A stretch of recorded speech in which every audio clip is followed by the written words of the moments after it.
Torrent. ఈ పదం మనం చాలాసార్లు వినే ఉంటాం కదండి. మరి దీని అర్థమేంటి?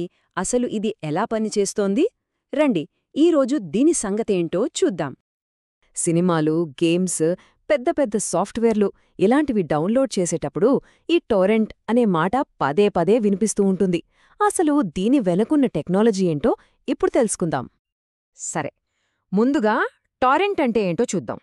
ముఖ్యంగా మనం రోజు చేసే మామూలు డౌన్లోడింగ్కి దీనికున్న తేడా ఏంటి? ఆ తేడా అర్థమైతేనే మనకు మొత్తం కథ అర్థమవుతుంది. ఓకే, ఇక్కడ చూడండి.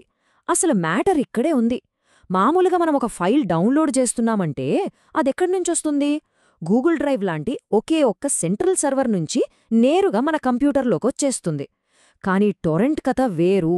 ఇక్కడ ఫైల్ చిన్న చిన్న ముక్కలుగా విడిపోయి ఆ ఫైలున్న వందల వేల మంది కంప్యూటర్ల నుంచి మన దగ్గరకొస్తుంది. ఇదొక టీం వర్క్ లాంటిదన్నమాట.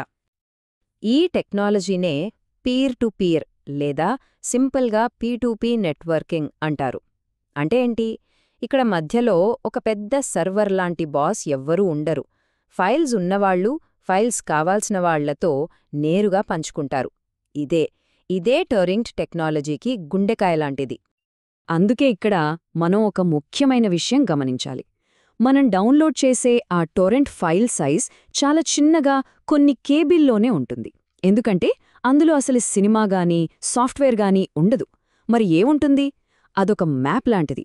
మనకు కావలసిన ఫైల్ ముక్కలు ఇంటర్నెట్లో ఎవరెవరి దగ్గరున్నాయో చెప్పే ఒక అడ్రస్ బుక్ అన్నమాట. ఆ అడ్రస్లను మన టొరెంట్ ప్రోగ్రామ్కి ఇస్తుంది. అంతే.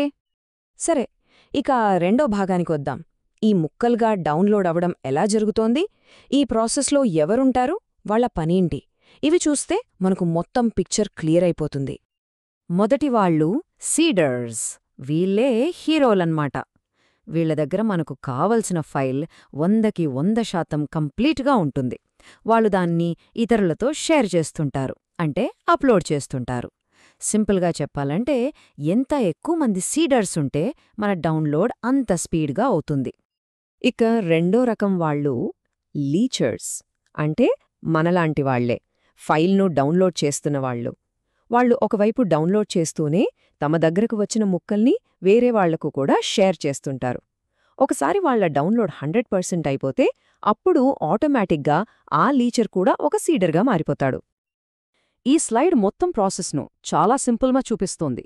చూడండి, కేవలం 3 స్టెప్లు. ఫస్ట్, మన కంప్యూటర్లో యూటారెంట్ లేదా క్యూబిట్ లాంటి ఒక టొరెంట్ క్లయింట్ సాఫ్ట్వేర్ను ఇన్స్టాల్ చేసుకోవాలి. నెక్స్ట్, మనకు కావలసిన ఫైల్కి సంబంధించిన .torrent ఫైల్ను గానీ లేదా మ్యాగ్నెట్ లింక్ అని ఉంటుంది, దాన్ని ఈ సాఫ్ట్వేర్లో ఓపెన్ చేయాలి. అంతే, ఆ ప్రోగ్రాం వెంటనే సీడర్స్ని వెతికి వాళ్ల దగ్గర్నుంచి ఫైల్ ముక్కల్ని డౌన్లోడ్ చేయడం స్టార్ట్ చేస్తుంది. డౌన్లోడ్ పూర్తవ్వగానే మన కంప్యూటర్ కూడా ఆటోమేటిక్గా సీడర్ అవుతుంది, ఇతరులకు హెల్ప్ చేస్తుంది. ఓకే, టెక్నాలజీ ఎలా పనిచేస్తోందో అర్థమైంది. కానీ ఇప్పుడు అసలు సిసలైన ప్రశ్న, ఇది మంచిదా చెడ్డదా?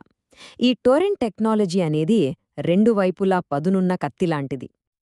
టొరెంట్ టెక్నాలజీని చాలా మంచి పనులకు, అఫీషియల్గా కూడా వాడతారు. ఉదాహరణకు లినక్స్ లాంటి ఫ్రీ ఆపరేటింగ్ సిస్టమ్స్ లేదా పెద్ద పెద్ద వీడియో గేమ్ అప్డేట్స్ పంపించడానికి పెద్ద కంపెనీలే దీన్ని వాడతాయి.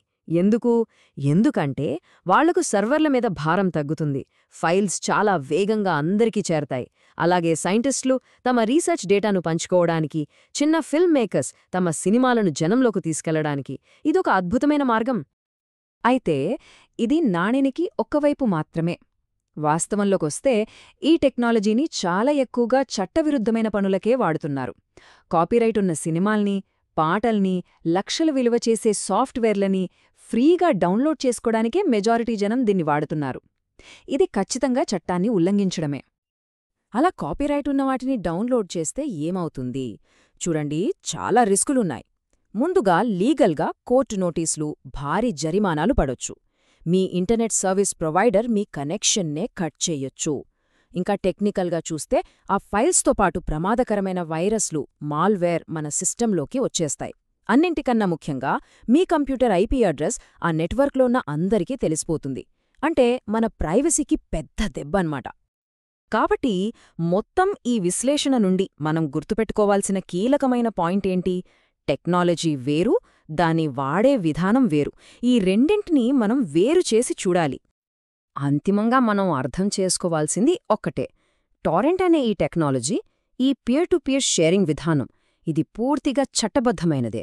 ఇందులో ఎలాంటి తప్పులేదు. ఇది కేవలం ఒక పవర్ఫుల్ టూల్ అంతే.